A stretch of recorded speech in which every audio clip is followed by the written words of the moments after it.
Hi, my name is Tommy Kelly.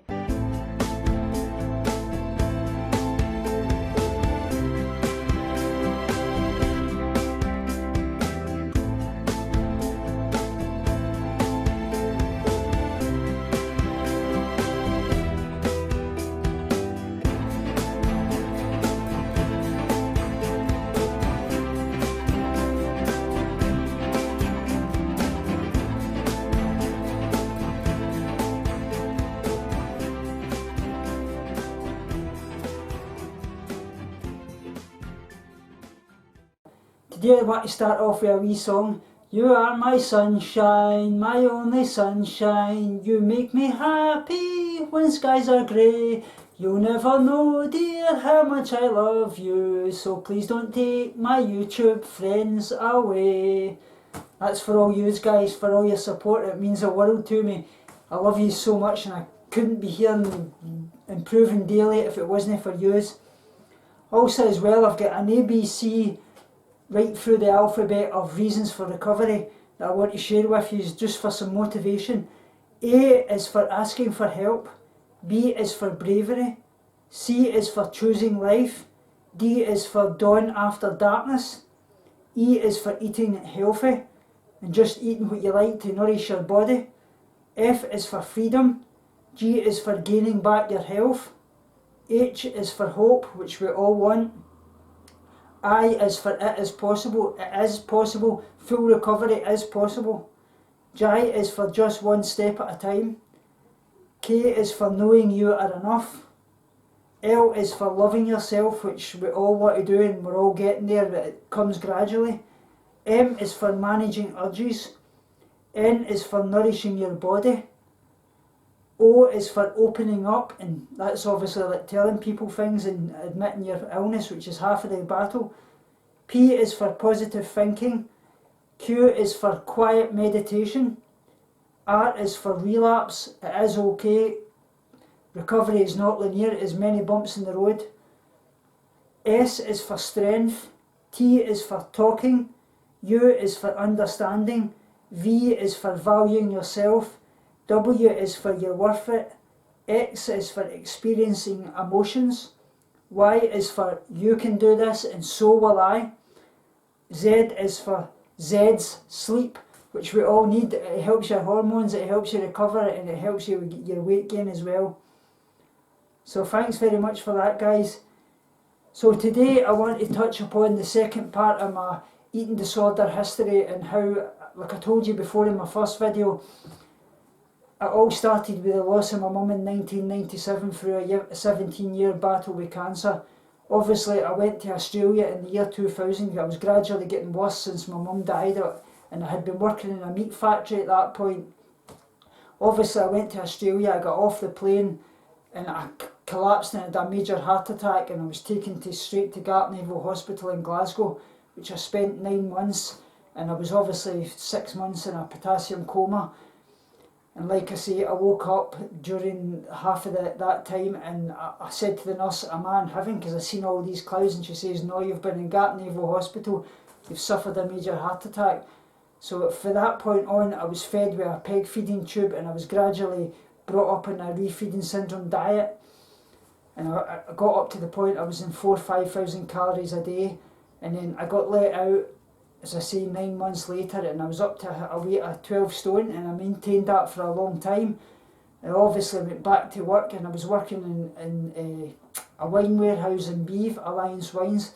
I was doing forklift driving and warehouse assistant job, and at that point, 2004, I met my wife Laura when I was on a works night out, and that was the greatest time of my life. And we eventually moved in together in my dad's house. We stayed there for 6 months, and then we got our own first place just down the road from him. It was great, and then 2006 we got married. It was absolutely brilliant. Up until that time of me getting married, obviously, to my wife, we took things easy. We were gradually just been friends for a good while, because my wife went through a lot of problems in her past with her dad and things, which I don't want to get into too much detail on, but we had to take things easy, and I was really wanting to prove to her that I was going to love her and cherish her, which I did do. So like I say, 2006 we get married.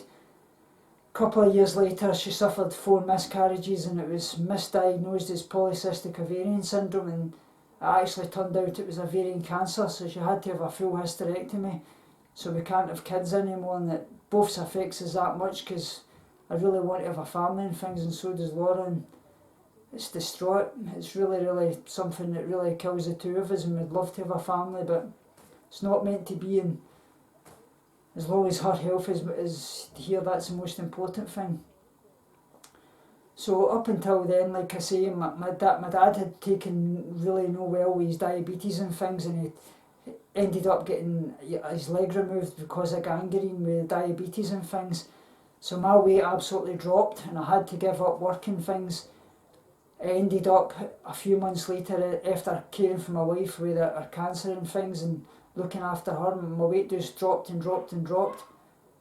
And obviously my wife heard me going up to the toilet, and I had hit my head off the bathroom sink and had taken another massive heart attack, but this time I was actually pronounced dead for 9 minutes, and it's caused a lot of problems. Obviously with the lack of oxygen to my brain, I've suffered hypothalamus issues in my brain, and I've lost a lot of memories as well that's happened in the past with my mum and things like that. And as I say, I was in the hospital for 6 months at that point, and obviously as well another peg tube that I got in, and I was let out of hospital with that, gradually refeeding up.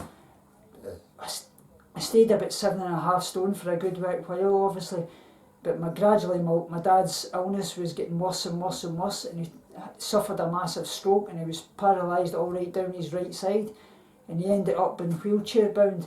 So me, my wife, and obviously my dad's next door neighbour Anna Gibson, who we couldn't do this without, all looked after my dad constantly. And the worry of my dad and things was just really getting to me, because my dad is everything to me, and I love and miss him so much, and I love my mum and miss her so much, and obviously my grandfather as well, who I could tell anything to.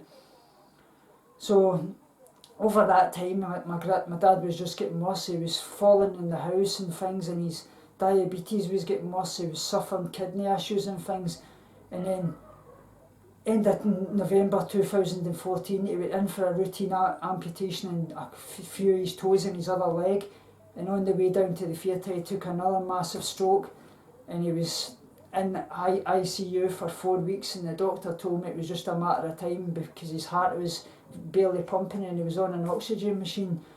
So at that point my eating disorder team was trying to get me into the hospital because my weight was at a real critical low. I don't want to mention numbers, but it was, the BMI was about 10, 11, so it was really bad. So I went to go to my appointment. I had been in and seen my dad every single day constantly, but this one morning I didn't get, because obviously I was to go and see my eating disorder team about getting admitted to the hospital. And just as I was sitting out in the car park, my wife phoned and told me that my dad had just passed away.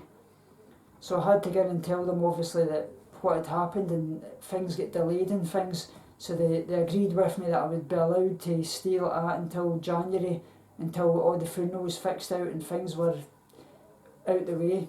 So January I got admitted. So January 2015 was I got admitted, and this is what I'll touch upon in my next video, all the inpatient side of things and what it was like, and take you through what you can expect in an inpatient setting.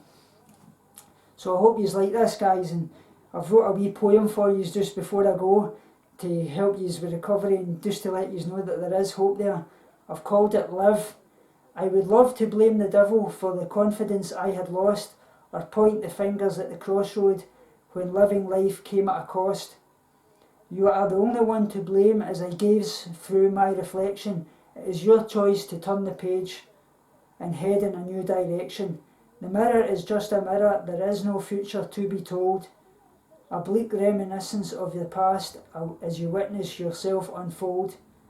Leave your image a step behind, there is a new you to be found.